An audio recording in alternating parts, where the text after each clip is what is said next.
Some brands offer you low finance, or cashback, or servicing. Renault don't do ors. We do ands. The Renault Kadjar with 1.91% APR and €1,000 cashback and 3 years servicing, saving you thousands. Renault, the brand with the ands. Visit your local Renault dealer.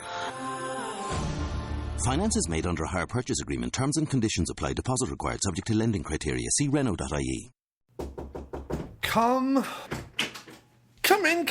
in. I haven't got all night. I'm having my thighs waxed at 4. But it's only 9 a.m. Don't come in here with that back talk or I'll dress you in a fat suit and have you wrestling pigs before you can say kleptomaniac. Oh, I'm sorry. Yes, that's right. You should be sorry. You should also take off that lime green tie as well. I mean, what in all the turquoise-scented botanist possessed you? I mean, good Christ. It's like breaking down someone to their very core and then rebuilding them, only doing so in a room full of foul-smelling animal waste. You'd think I'd get paid more than minimum wage to do this, and do any of these fuckers ever send me a Hanukkah sex toy? Do they bollocks? Am I in the right room? You're in a room. You're in a very good room. It's got a ceiling, a floor, a window, parts of some walls, and a collage of the Queen making scrambled eggs painted by a Dutch reactionary who refuses to go by the name Donald. It's damn near almost priceless. So I would say you are very definitely in a room, yes. Whether it be the right room, the left room, or the correct room is a matter for our panel of judges. If you'd let me, I'd like to welcome... Is this quite necessary? Ow! Quiet you or face the wrath of the almighty breathed ones of Argon 8. Sorry, judges, could you all shuffle out looking dejected? Harold here has spoilt the whole effect. Right, ready? Now, where was I?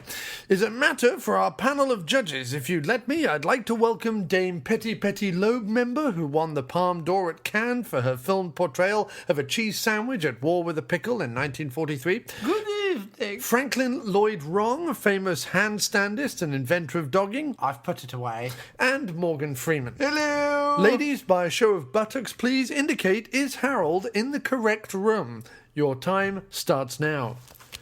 Tick-tock, tick-tock, tick-tock, tick-tock, tick-tock, tick-tock, tick-tock, tick-tock. See, Harold? Do you see? I count precisely 9 buttocks, and we flew Morgan Freeman all the way in from Patagonia, where he was cataloguing the effect tortoise spunk has on the learning ability of acrobats. You really have no idea how lucky you are. I like torty pudding. You can put your asses away now, gentlemen, and leave the same way you came in, with an overwhelming sense of loss and despair. I think I'll just go. Yes, go ahead, go. You'd leave, wouldn't you? Leave without so much as giving us some gratuity for all the effort we put in to make you better, or without so much as a sneeze thank you into the dirty nose rag of our direction. We'll be gone with you, Harold. Be gone and never darken this chiropodist again. I will die 1,000 deaths and weep many more from the tip of my bulbous end before I forgive you, or find my damn DVD remote. I only came in for some bloody toothpaste. But did you, Harold? I saw it in your pert lips and open-toed sandals. You wanted so much more. Something sweeter, something amazing, some whirlwind romance with a sodomist from Luton who has every last VHS cassette of Last of the Summer Wine. But you were weak, weren't you, Harold? Weak as Thor Herd trying to swat a fly with the last remaining flaps of arm skin that God has graced her with. This is why you leave toothpasteless, and that is why you will never know what I have in this gold Viking's helmet. I am a little intrigued. But I'm not going to tell you, or your aunt. I don't have an aunt, I'm an only child. Please tell me what's in the helmet. They're all right. It's not very special, actually, and I'm not sure why I made such a bloody song and dance about it, actually. I was only fooling myself, really, and the good listeners. Listeners? Oh, don't be coy. Grab my horn and give it a damn good yank. What happens then? This.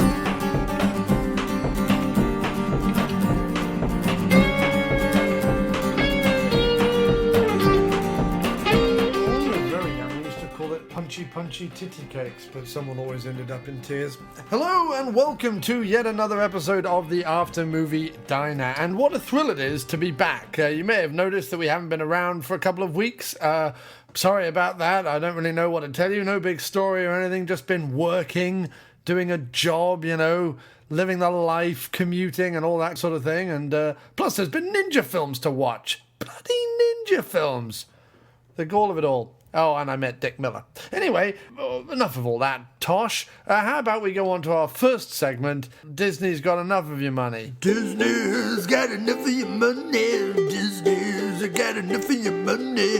Disney's Disney's got enough of your money. Why don't you support some indie? Disney's got enough of your money. Motherfucking Disney's got enough of your money. Motherfucking Disney's got your money. So why don't you support some indie now? Independent guys and gals, support them now. Independent guys, cause Disney's got enough of your money. Okay, so last time we were on this segment, we had 3 wonderful novelists. I hope you've all gone out there and purchased away their books, or purchased their books away, or just... Anyway, this week it's the turn of music, and 3 excellent musicians that deserve your time and attention.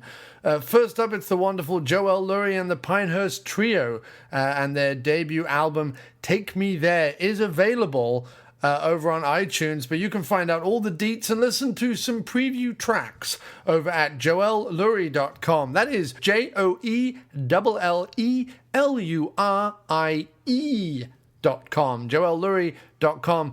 JoelLurie.com. Please go over and check that out. It's an awesome album. Next up, the second album from perennial Aftermovie Diner. Oh, God, I've dropped something. Perennial favourites of the Aftermovie Diner, Old Time Musketry, with our good pal Philip Rowan. He plays bass and a bunch of other wonderful, fantastically talented guys. Their second album, Drifter, is available over at oldtimemusketry.com. I'm only going to spell this once. OldTimeMusketry.com, oldtimemusketry.com. Go check them out. Their second album, Drifter, now available for sale. And lastly, the genius behind Moten Media. Yes, that's right, Matt Farley is at it again with the fantastically awesome album Jobs Songs by the Very Nice Interesting Singer Man. It's now on iTunes, so look up the Very Nice Interesting Singer Man and Jobs Songs. That's completely correct. You didn't mishear that. Both Jobs and Songs are pluralized in this album title. So check it out, Jobs Songs. It's also on Spotify. If you don't want to buy it, then stream it on Spotify and keep streaming it on Spotify until Matt makes a quarter of a penny. Absolutely fantastic. You can hear me, that's right, me, the man talking to you now, discuss Jobs Songs by the Very Nice Interesting Singer Man over at the Moten Media Infomercial Podcast, which I was on 3 episodes ago, and you can find that also on iTunes. Or SoundCloud. Disney's got enough of your money. Disney's got enough of your money. Disney's got enough of your money. Ooh, you better support some indie. Disney's got enough of your money. Disney's got enough of your money. Disney's got enough of your money now. Why? It's more than them people. And lastly, before we start the show, if you would like to know how you support the Aftermovie Diner, you go over to patreon.com/Aftermovie Diner. That's patreon.com/Aftermovie Diner and become a regular sponsor of the show. Or you can go over to iTunes and Stitcher and wherever it's possible to rate and review the show and just go rate and review us. That costs you absolutely bloody nothing. So why don't you go rate and review us on iTunes, Stitcher, YouTube, wherever you see an ability to rate and review us. Go do that pretty thing.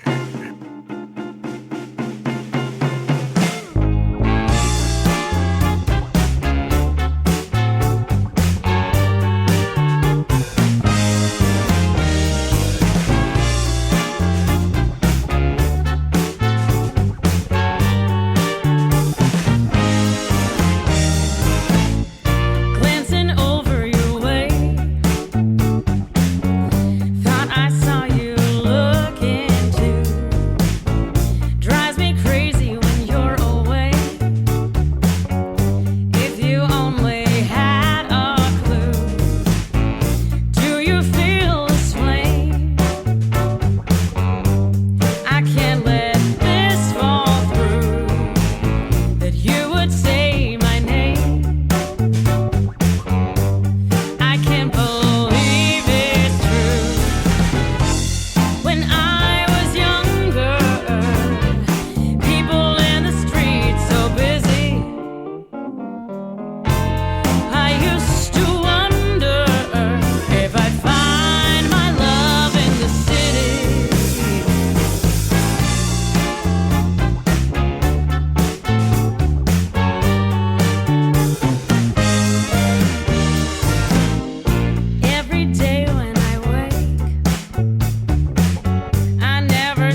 Hello and welcome to yet another episode of the After Movie Diner, and here we are in a whole new diner called Old John's Luncheonette, which is on 67th Street, just off Broadway, and we've just been to the AMC Lowe's at Lincoln Center to watch the latest from the sort of old man action stable, which was Sean Pennâ in The Gunman. And sitting opposite me, as always, is my wonderful dear friend and regular cohort on these little movie and diner trips, Mr. James Wallace. Hello, and welcome back to the show, sir. Thank you very much. Thank you very much for having me. So we're thinking about what to get, right? Yes, we are indeed, sir. Yes, we are I indeed. haven't got it in my mind yet. Okay. I'm thinking some kind of sandwich. Well, they do good sandwiches, that's what I've heard. Oh no, hold the phones. Roasted chicken with rosemary with garlicky mashed potatoes and vegetables. Right, fuck it. I'm going to get the Coney Island roast beef. But I don't like the dip in. I won't dip. I'll just eat. You're going to get the dip? Yeah. I kind of want the dip. Well, you can both get the same. We're not like brothers. No, I understand. But like, I've had 2 bread products today. Right. You can do what you like. I mean, look at your shirt-cardigan combination. Clearly you're a man that can get away with anything. You should have the What's wrong with my shirt-cardigan combination? I think it's very smart. I don't have any other jumpers, really. Oh, okay. I mean, apart from big winter jumpers. No, I just noticed that very recently, about a year ago, you sort of made this shift into cardigans. It just happened. It's fine, nothing wrong with it. You look very smart in cardigans. I just noticed that it happened. That's all. I hate you and your face. Oh, fuck it, I'll have the roasted chicken. We're just going to complain all the way through. No, I'm not going to complain. I'm going to ask if they have gravy. Right, so we just sat through The Gunman, right? which might well have been dubbed "Never Let Sean Penn Write Part of Your Action Movie," right? Because 2 things will happen. One, he'll believe that an audience for an old man action movie wants to spend 45 minutes getting to know the fucking character before anything happens, and the other thing that he'll have on his mind is, oh, what terrible things happen in Africa. Another thing I don't want on my mind while he's shooting people in big explosive balls of fire. It's difficult to know where to begin with what was wrong with it. Well, what was wrong? Can we start with? Was the pace? How many shots did there have to be of him without a shirt Sean Penn on? without a shirt on? Going, "Look, I've worked really hard on these muscles." Yeah, look at these you muscles. look like a freak. You don't look like any. You don't look like anything except I'm a Hollywood actor who spent a lot of time in the bit at the beefing end up when he this was role. in the hospital bed and his hair was all over the place and she was looking through the window. All she could be thinking is like, is that an old woman in the bed? Like, is that the Wicked Witch of the East in the bed? Is that what's going on here? He did. He looked like the Wicked. Yeah, you're right. He looked like the Wicked Witch of the East, like on steroids. On steroids. The thing at the end where he's wearing the bulletproof vest without a shirt. Without a shirt. I was like, at least There a were t-shirt. so many ridiculous things. And the thing was, right? Okay, first of all, For the first half hour, I thought, I'm actually quite enjoying this. I don't mind. I was the opposite. I No, because I'm sorry, there were so many sequences in that opening 45 minutes, which felt like interminably long dribble. There were so many sequences in that were utterly not needed. They were utterly not needed, right? Within 5 minutes, we'd established that him and the bird were like great love affair for the ages. That we didn't need that established further. We already knew that, right? We'd already got the fact that Javier Bardem was a bit of a shit, already established in the first 5 minutes, right? And then all the other things that they were doing there, oh, we're a bit of a black ops company, blah, blah, blah, blah, blah, all established in that opening sequence. He even had the gall to write a news broadcast over the beginning of the movie, which clearly states, you know, UN troops and American troops can't handle this, so we've sent in like black op companies, blah, blah, blah, blah, blah, right? All that was already established. We then get fucking 45 minutes of interminable exposition that went on and on while he wandered around without a shirt on, having an old woman's face, which was insane, because he's like Ricardo Montalban in the fact that his wrinkles start at the neck and go up, and everything else is this sort of strangely waxed greased up thing, and then he has this old woman's face, which was obscene. Secondly, right? That's generous. To call that one, and you just said one. Well, and then what was the other thing? Well, the other thing, it just took way too long to get to anything where he was doing anything that was interesting.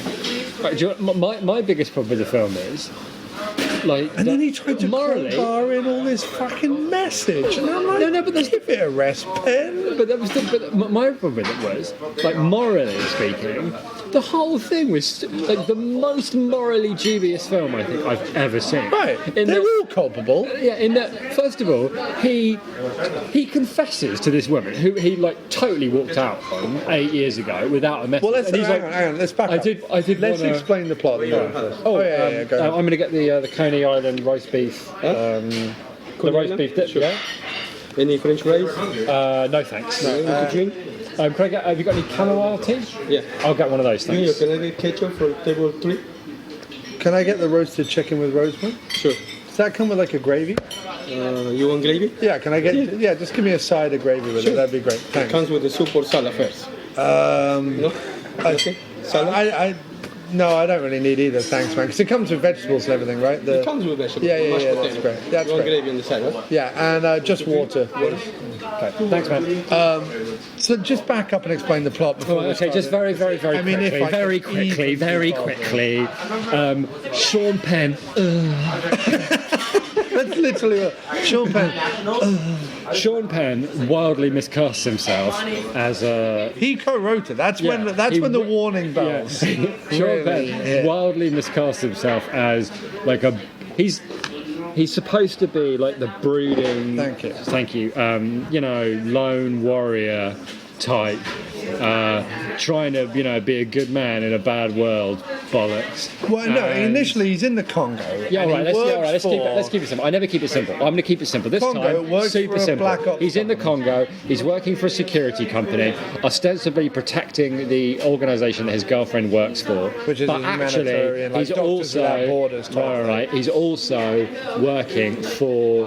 They've got contracted to another company. Contract. And in the parallel contract, he assassinates the Minister of Mining, which is almost certainly not a thing.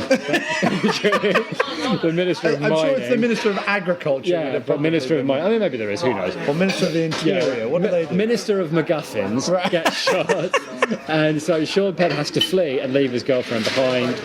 I don't know, which is, right, all set up by Javier Bardem so that he can have his greasy way with the woman. Yeah, Javier Bardem, for reasons not explained, is like, partly I'm a doctor, but also I act as a intermediary between the mining company and you, because they need an intermediary. Right. But he's surely, also sleazing all over Penn's. Why do they have to get someone from a different company to talk to Sean Penn? Just talk to people in his company. Right. It's much easier. But anyway, so he's sleazing all over the woman. So Sean Penn leaves. The woman takes up with Bardem. 8 years later, Sean Penn is in the Congo again, surfing and digging wells like a fucking hero. And everybody thinks he's brilliant because he surfs. Even though he assassinates... Oh, by the way, after he assassinates the Minister for Mining, which, as you say, is clearly not a thing, there is then... This leads to incredible social unrest and there's another news murders report that says, and... by the way, what he did was really bad. Yeah, everything he did was the worst thing. It was the worst you could imagine. Think of the worst thing, and then imagine that going on for ages. Because the Minister of Mining clearly stands tall between the guerrilla war and the common people. Yeah, I don't think they made a big point. I think they were just saying... But no, it was to do with the fact that it then opened the floodgates for anyone to come and loot the country of its natural resources. There were things going on that were true and were real, right? But then... I've never felt more. I've never felt more. That news broadcast at the very end of the film where it zoomed in right into his face and he was like, the natural resources. It was almost like he winked to the camera to go, right on, brothers. Yeah, remember, Yeah, killing people is bad. Children. Yeah, children and gold. I've never felt more like halfway through the movie. Anyway, sorry because I'm getting. No, it's fine. So anyway, Blah flees the country, but comes He's back digging 8 years wells, later, he's amazing. and then out of nowhere, 3 people try and kill him, which leads him to believe that that's probably because of that thing in the Congo. Right. Yeah. Which leads Bearing him in to mind, go... he's had an entire career, right? Thank you. He's had an entire career of, I'm assuming, killing an awful lot of people. Right, at one point Javier Bardem says women and children and all sorts of stuff. So he's a scumbag. So he's like a major level scumbag. He is like a major scumbag. But anyway, he immediately goes, it's probably the Congo thing. And then, sensibly enough, goes to a major populated city. Yeah, to hang out with Ray Winston. And tries to talk to like as many people who are probably trying to do him in as possible.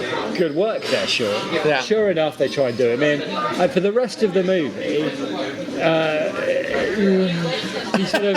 he sort of buggers around in Spain for some reason, where in Spain people who are Spanish try and kill him and they don't kill him. And then the end happens. Well, no, then he has. It's revealed that he has. He always says from the very beginning of the movie. He says that he has memory issues. No, it's like. Hang on, no, he does. Sorry. From the very beginning of the movie, he says, "I even had to write down when I had to go and piss." Right?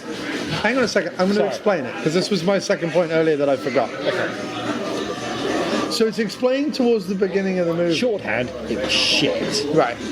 But it was explained that he forgets things all the time. So he's videotaping on his phone and he's writing stuff down in notebooks.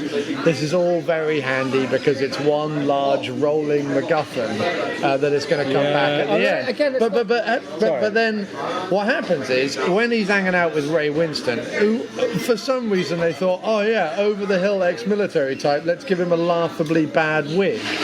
Yeah, I know what's going on with that. I mean, Winston was great, but the only way... He was the only good thing in the movie. The only way to use Winston is how they use, funny enough, considering we saw the Transporter rebooted or whatever the fuck they're calling it beforehand, the only way to use Winston in this movie, joyously, would have been like Statham uses the French guy in the Transporter movie, and to have him as a sort of Hawaiian shirt wearing, like, comedy stooge, which they kind of do but kind of don't. Anyway, while he's in London, they get into a completely innocuous pub fight, which was ridiculous.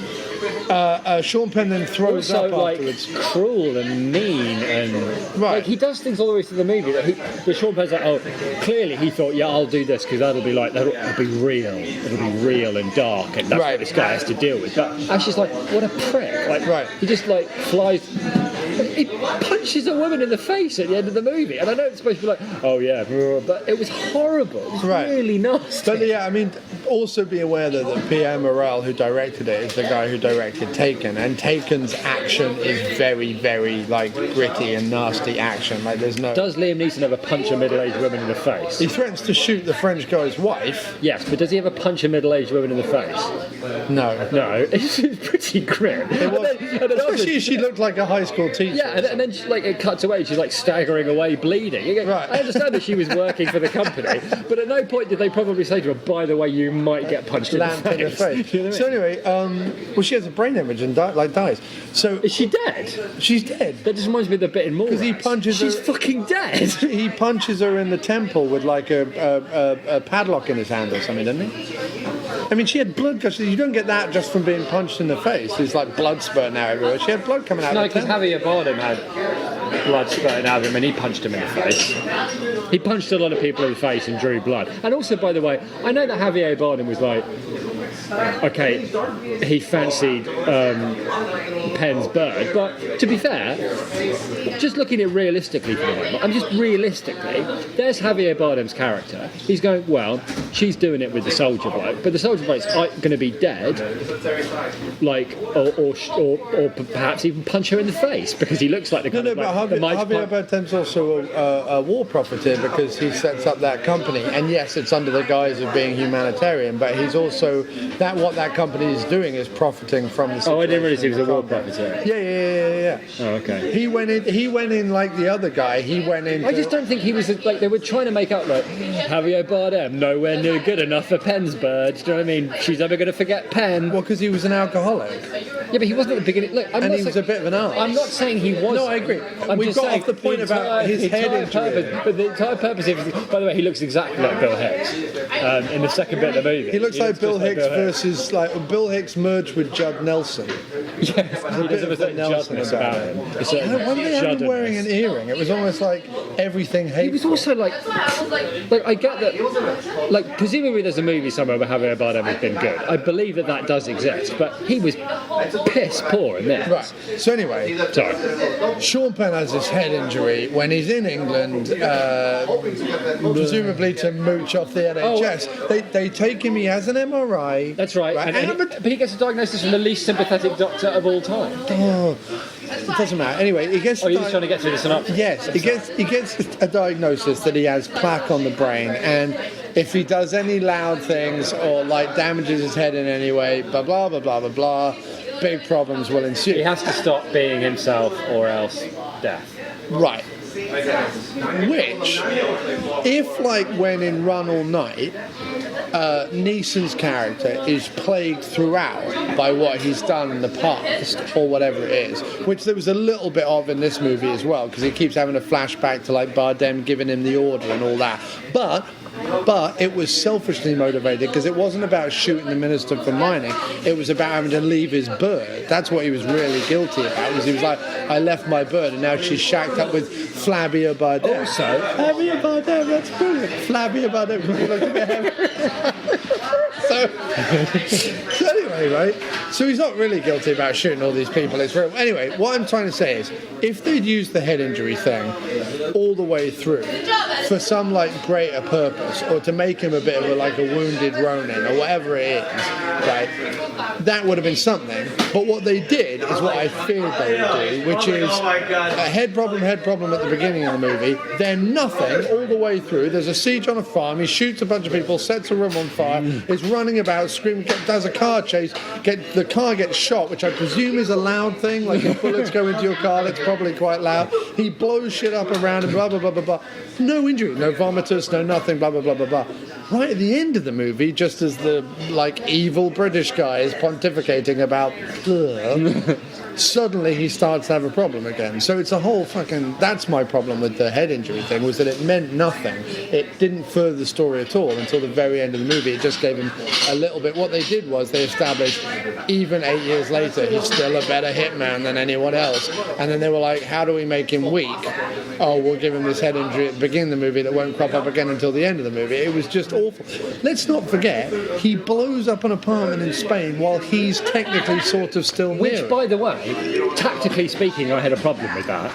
There he is, he's trying to find out who's after him. Right. And he fools the people that booby-trapped his apartment. He unties the mine or whatever. Oh, it was until it went on. And then he walks in and they go, the mine didn't work, we'd better go over there. They go, well, that's quite a good plan. You can go over there, you can kill one of them and then beat the other one up for information. This is pretty standard military stuff, I would think, right? Because he's after information, that's what he wants. Instead, he rigs the mine up and blows them up with their own device. It was almost like a Wile E. Coyote scheme. Yeah, you're like, what's the point of that, Penn? If you're trying to lay low and your big plan is, I know, I'll blow them up with their own mine. Yeah, and you're right, and you've got the loud noise. It was just all over the fucking shop. Now, when it got down to him doing action, it was moderately entertaining. And it was. Yeah, but I never believed it was anything. I agree with you, except I never believed it was anything except it was Sean Penn in the middle of it. Not like his character. I can forget. Liam Neeson is not like. Even funnier was that because they showed him surfing, I just kept thinking it's Agent Spicoli, and any minute now he's from Fast Times at Ridgemont High. He plays the Bill and Ted-esque dopey Californian surfer with the blonde hair and everything else. So I just kept thinking he was Spicoli going around capping mutton. It was a bit hilarious. We interrupt this program to bring you more music. Earlier you heard a cut from Joel Lurie and the Pinehurst Trio's debut album Take Me There, and now coming up from the album Jobs Songs by the very nice, interesting singer man, it's School Psychologist. Lots of the kids who attend the school are completely insane. Somebody's got to come in and do something about their broken brains. School psychologists help us with these crazy kids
CSI Cyber. That's a new show. Yeah. Forget it. They'll just keep making them until people stop Wait a watching minute, them. there's a new show called CSI Cyber. Yeah, I guess it's like solving computer crimes with computers. That'll be interesting. But how is that a crime I wonder if there'll be scene? some kind of like... I don't know. Oh, you know what? Something else occurred to me. Yeah. Which was this once again followed the rule that if the trailers before the movie are shit, Yeah. the movie's going to be shit. Every single trailer, Except Furious 7. except Furious 7. Thank you very much. That was for me. Thank you very much. Great, thank you. Thank you very much. Thanks for Wow, this was great. Thank you. Yeah, there was a trailer for that piece of shit Hitman movie. That. What else was there? There was Hitman, which was pish. There was some. I mean, it The was Transporter refuel. The Transporter rebooted. Or It whatever looked it's called. so objectionably bad. Right.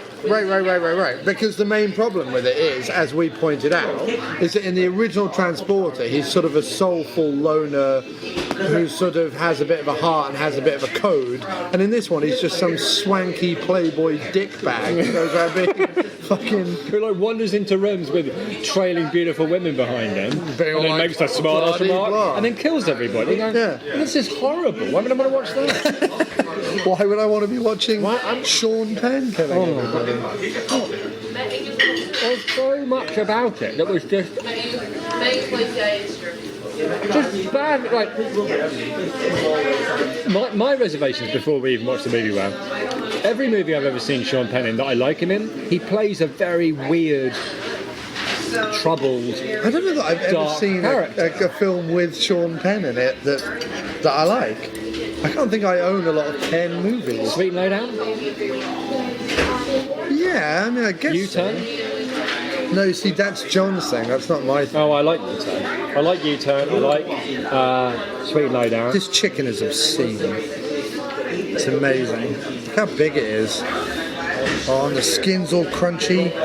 This is the business. Sorry, carry on. I'm now reviewing the diner rather than the movie because the movie was just... It was like... And it was 2 hours long as well. It just went on and on and on. What I don't understand... Okay. The thing that bothered me most about it was the moral aspect. The idea, first of all, that he can kill a whole bunch of people, assassinate a government minister for money. Like, there's not beat around the bush here. He wasn't like forced to do it. They didn't kidnap anybody. He assassinated a government minister for money without even like a second thought. Fled the country, didn't bother to like call her. Causes indirectly like years more of civil war and strife and murder, leaving her presumably to pick up the pieces. And then when he swans back into her life, she shags his brains out, and then they like steal stealing that farmer's car really bothered me as well. It's like, oh yeah, we'll take this farmer's car because he's this poor farmer, and my husband's been after trying to buy his car for ages, but he won't sell it. So we're just going to steal it. Yeah. Anyway, after all that, he says to her, you know, and he explains what he did and how he assassinated the minister. And he goes, well, this is going to have to be a pretty damn good bit of writing to get him out of what I can only assume is a pretty big pickle as far as she's concerned. Right. Oh, it's going to have to be a pretty big speech, right? Pretty good justification. No. Oh, and that bothered me as well. That we had just had this great shootout. He'd just driven around in the thing. He was like, we're going to have to change cars. They get to like the old style sports car, like I'm going to drive around in picturesque Spain in my old style sports car. And then she's like, let's not go anywhere until you conversely get out of the fucking car and then stand and have a long, tedious conversation about shit we've already seen. But worse than that, because you're right, that was the setup, him saying, I thought of you every day. That's it. Yeah. I'm really, really sorry. I've felt horrible ever since then. My life is a non-stop nightmare of guilt, fear and pain, which I thoroughly deserve. And I've come into your life and I've fucked it all up again. Right. Got your husband shot, which I have no right to do. I am a scumbag. Well, no, the husband got himself shot. No, that was just no, because if Penn had fucking left him alone, it would have been fine. No, that's not even the point. The point is that would be a legitimate reaction for her to have, to him going, I'm sorry. Right. I did think about you quite a lot. Right. And she's like, oh, fine, cool, brilliant. Well, she had a bit of a cry. Oh, God, remember when she like walked out of the meeting with him and Winston? Well, dinner. They were having Dinner. It is. And then she just like sit down the bed and it was like a 2-minute shot. It's like, oh. It was really nasty, that like close-up shot of her crying. Like, yeah, let's have a bit of misery. Let's get a bit of misery in it. You know? But Penn clearly, based on the last 5 minutes of the movie, made the whole thing to make some point about corporations like looting Africa while people are killed in their thousands. Which is fine. And there are movies to be made about that. Right. But this wasn't the movie. I was right when I said to you... Because he thinks he's being cool. Was it you that I said that he was like the Bono of acting? Was it you that I called him the Bono of acting? No. I think it was John that I maybe said it to. But he is like, to me, he's like the Bono of acting. That's how I feel about Sean Pennâ. Well, I agree. Well, my big problem with the movie is that you can't make that movie and then bulk up and wander around going, look at me, I look so fucking cool and ripped, and look at me kicking the shit out of these people and murdering them, you know, and like it's a glorification of death and violence, which is fine. I've got no problem with glorifying death and violence, but not in a movie that's saying, oh, death and violence, there's too much of it. Well, fucking cunt. What are you talking about? Yeah. I mean, really, I was kind of... The more the movie went on, the more angry I got about how I've never felt more like a grumpy Republican. You know, like these Hollywood liberal types. Do you know what I mean? That's what I was thinking. Watching Sean Penn swanning about with his shirt off, stabbing people in horrifically horrible ways, some of whom are completely innocent.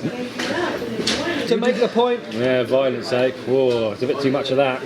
What if he had less violence in the world? What if he made a movie with less violence? But it wasn't. It was like... Here's a movie made not just by one, but 3 massive corporations. Because it was made by like the Silver Company, Studio Canal, and one other thing. As well as Amazon Prime. They also threw some money in there. Yeah. Right. So, their unerring gift for spotting a winner.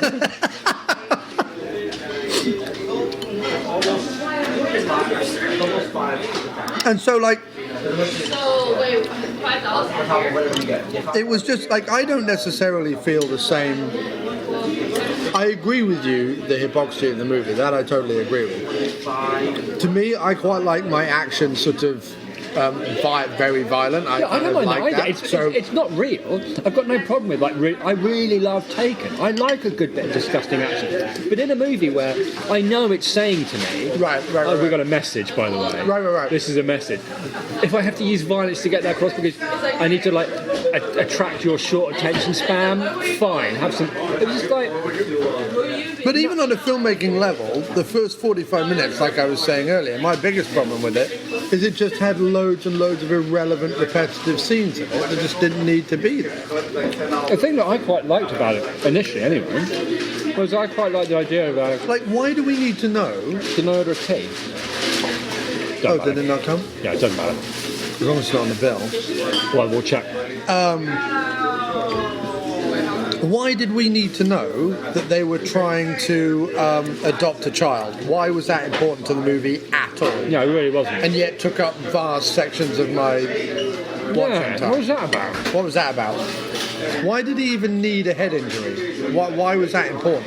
It doesn't matter, right? No, it didn't. Well, because I think there was... And at the end, it was like, you will have to go to prison for like what you've done, even though you're going to give us all these details. It's like, okay. And he was clearly in prison for a month and then showed up in the Congo to do more work. And then and fuck his bird. Right, he's killed a lot of people. Right. But right at the end... On foreign soil. And when he's in the graveyard, and Idris Elba looks at him and like, all right, mate, you and me, we're the same, yeah, we're brothers in the struggle. You know, he's a murdering shitbag who's backed into a corner that you cut a deal with. And you wouldn't think about him any other way. Right. Just because he used the treehouse line back here. Also, giving Idris Elba second billing in the movie when he's in it for like 3 minutes. Right. Weird. Right. The whole thing was like, and it also like, you know what else? It had bugger all to do with Africa. Like he's in Africa for like a bit at the beginning. Most of it's in Spain. You know what I mean? It's talking about this conflict, but it's all like happening in Spain. Like, if it happened in the Congo, Right. that might have been something. Yeah, but then Penn would have had to have spent some time there. No, we couldn't submit. That wouldn't be fair on the poor Congolese. Right. But you know what I mean? Like, at least that would have made some kind of sense, but... So what the fuck did Barcelona have to do with anything? No, but it's like, you know what I mean? Like, Taken could be looked at as about human trafficking, right? But at no point is there a close-up on a British newsman's bulbous nose going, human trafficking, eh? Human trafficking. If only someone would punch all of them in the face in really quick succession. Whereas in this movie, in the last 5 minutes, there is a series of British newscasters. Notoriously, some of the most boring people, so why am I watching them on my I know, movie? it's so weird, and they're all boring newscasters as well. Right. Different ones too. Hello, I'm reporting from the BBC in an incredibly boring way. Murder, eh? It's not a good thing. Next. It was just the bit. I can't remember exactly when it was that it lost, but I was quite enjoying it. I think it was the bit where he got out of the car to explain what he'd done, and it was so badly written, and they had no idea how to handle the fact that he was a murdering sociopath. Well, what drove me nuts was that I'd waited all this time for there to be some action. There was some action, and then it ground back to a halt while he stepped out of the car to tell us something we already know.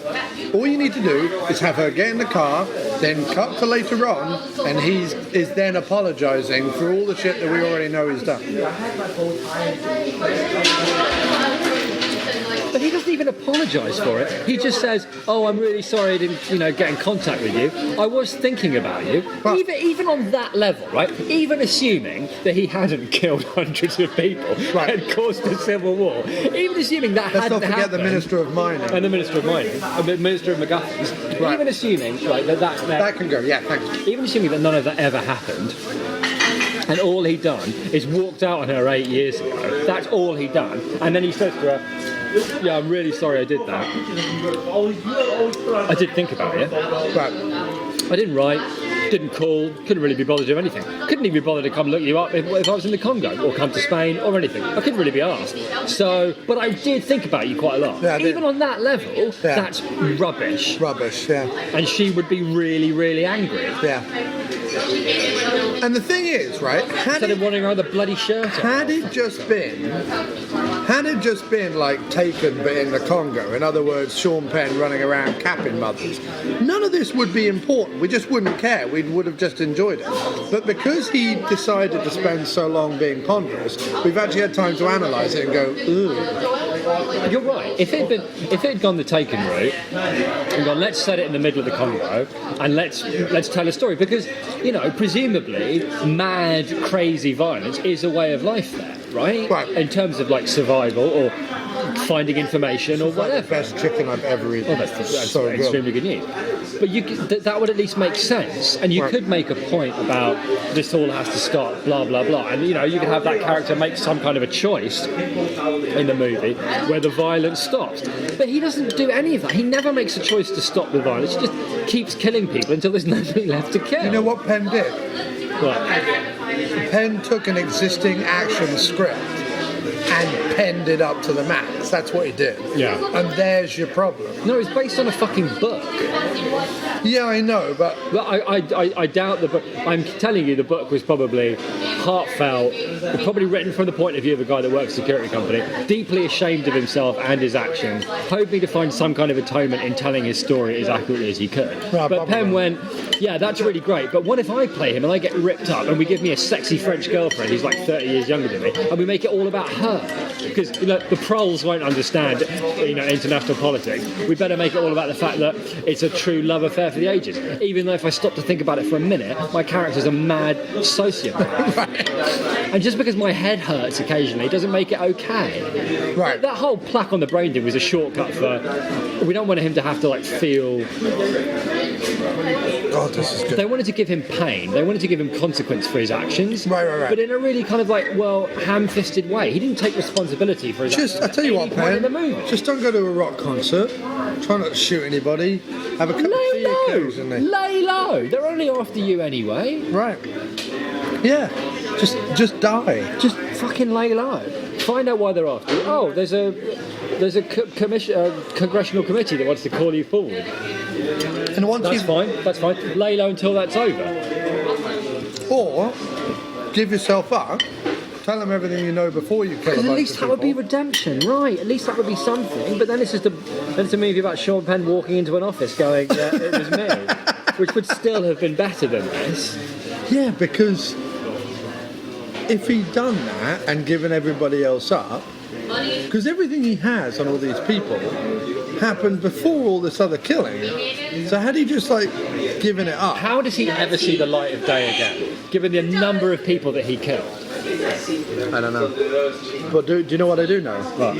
That was some damn fine chicken. Well, my roast beef sandwich was really, really delicious. It was excellent. Well, then it was worth coming to Old John's lunch. It was even worth coming to see the movie because it did steal 2 hours of my life. It did, and let's dial it back a bit to pure, action. All right, fair enough. If you're going along, if you felt that with each Taken sequel, or with each Neeson movie, or with each whatever, or even The Equalizer, which was, I forget how bloody it was. It wasn't particularly bloody. But if you've missed particularly gratuitous, exploitative, gory, violent action, then the second half of this movie gives you that.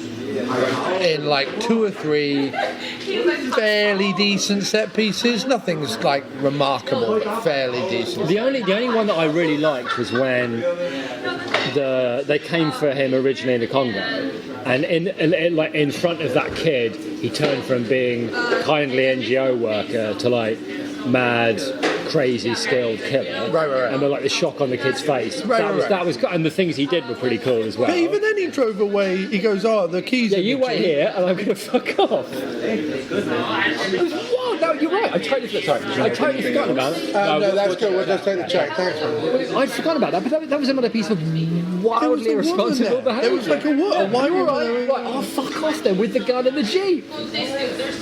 He's like, the keys in the Jeep. Bye. See you later. You'll be all right. I assume. I don't care because I'm a sociopath. Yeah, right. I'm off to find my old girlfriend. Oh, do you need to clear off the... Yeah, we're basically closed. Well, we'll get the check. Okay, yeah, give us 2 minutes. What time is it? It's only 10:30. Yeah, well, give us a minute. Sorry, we're just recording something. No, you can't. Anyway, carry on. What was I whittering about? I don't know, but it just seemed completely fucking bizarre. Oh yeah, thanks. Thank you.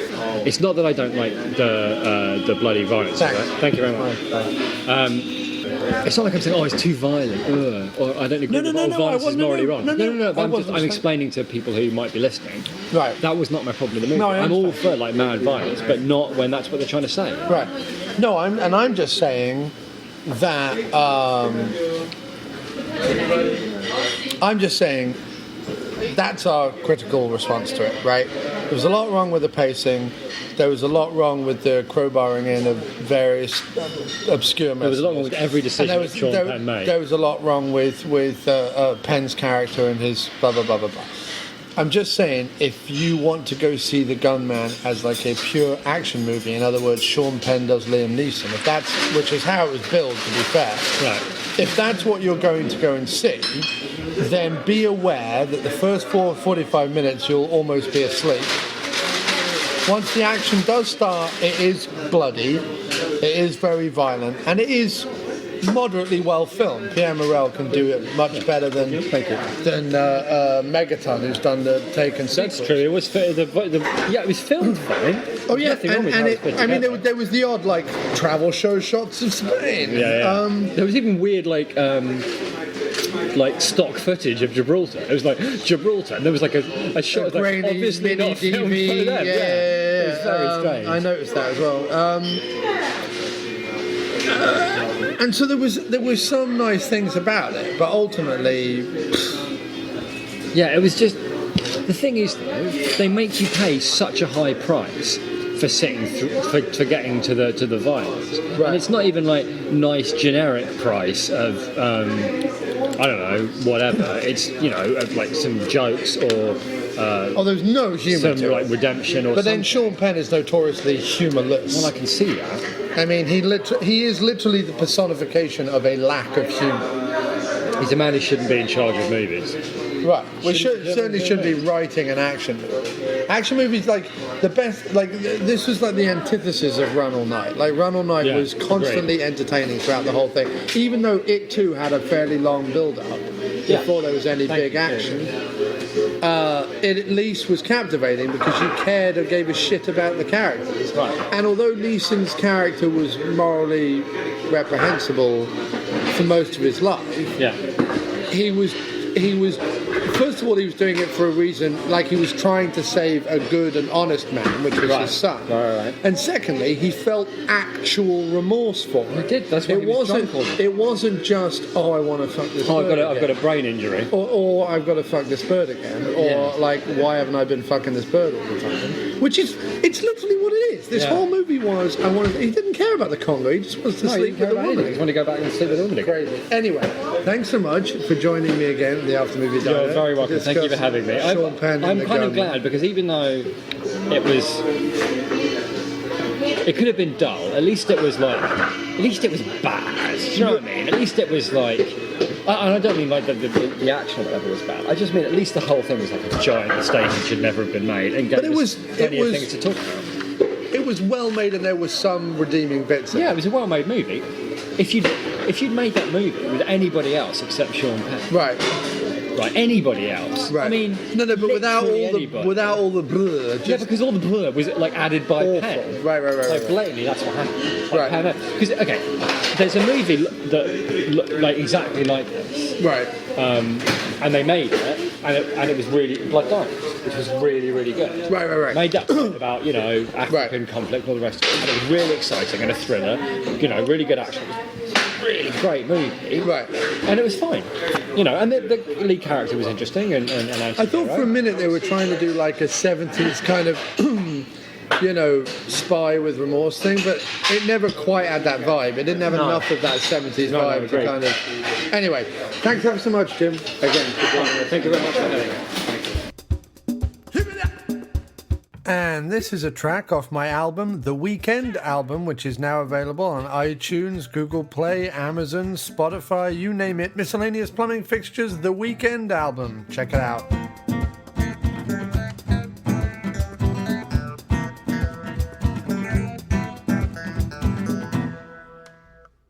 Drifting typewriter starts on the cobbles. The ladies all gossip at the caravan. Handkerchiefs are waving, bells in the air. Bustling market with meats in a can. Well, alright.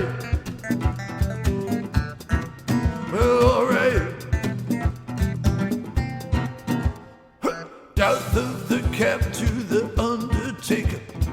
Bristling mustaches on bended knee.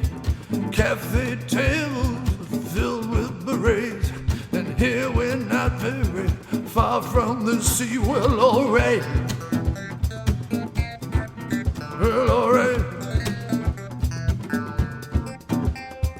I don't think you've got a single clue. Nobody asks about you. And if they do, I say who. Well, you really can't say that you've got it made till your shirt sleeves are rolled and you own your very own spade. And you've dug up the garden and winked at the sun. Until then, we're all just on the run.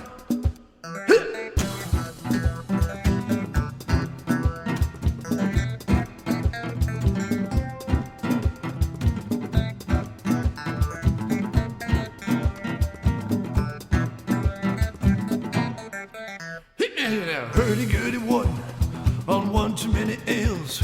The organ grinder invested wisely, and the monkey went traveling to the south of France. I'm so glad you're staying so close beside me. Dirty cups in the sink in their own terrain. Ben Man got a tip on the horses. Startle news anchored by late-breaking events. This teacher's teaching one too many courses. Well, alright, I said alright.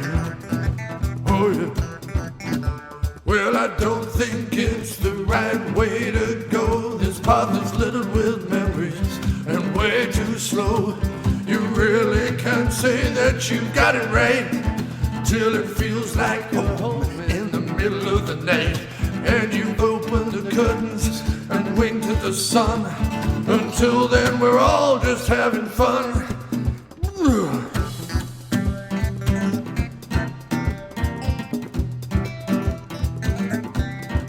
Well, alright. Well,